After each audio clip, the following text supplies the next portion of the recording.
एक महत्त्वाची बातमी मनोज जरांगे पाटलांसंदर्भात।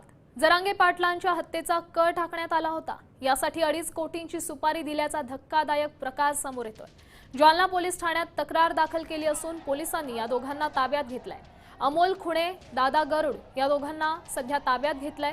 या प्रकरणी पोलिसांकडून अधिकचा तपास सुरू आहे।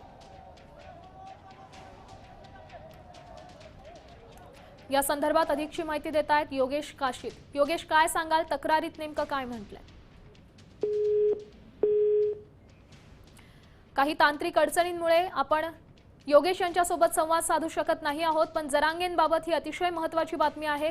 जरांगेंना मारण्याचा कट आहे की काय असं या तक्रारीतून समोर येत आहे। योगेश, आमचा आवाज तुमच्यापर्यंत पोहोचतोय का?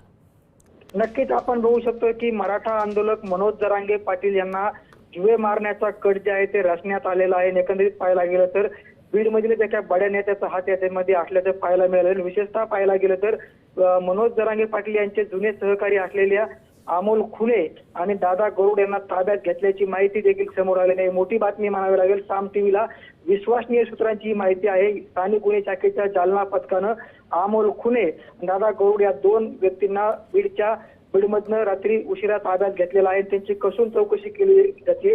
विशेषतः पाहायला गेलं तर मनोज जरांगे यांचे सहकारी गंगाधर काळकुटे यांना देखील जीवे मारण्याची धमकी आलेली आहे। त्याची कॉल रेकॉर्ड देखील समोर आलेली आहे। विशेषतः पाहायला गेलं तर त्या संदर्भात गंगाधर काळकुटे देखील आता बीडच्या पोलीस अधीक्षकांना निवेदन देणार आहेत। आणि मात्र मनोज जरांगे पाटील यांना जीवे मारण्याचा कट रचल्याचं देखील समोर आलेलं आहे। 2 व्यक्तींना ताब्यात घेतलेला आहे। त्यांचं एकाचं नाव अमोल खुणे आणि दुसऱ्याचं नाव दादा गरुड आहे। ही साम टीव्हीला विश्वसनीय सूत्रांनी दिलेली माहिती आहे। निश्चितच योगेश, धन्यवाद दिलेल्या या सविस्तर अपडेटसाठी। आपण या तक्रारीतून जरांगेंना मारण्याचा कट असल्याचा संशय सध्या समोर आलेला आहे, कारण जीवे मारण्याची धमकी आणि कट रचल्याची ही तक्रार आहे। या सगळ्या प्रकरणात 2 जणांना ताब्यात घेण्यात आलेला आहे आणि चौकशी सुरू आहे।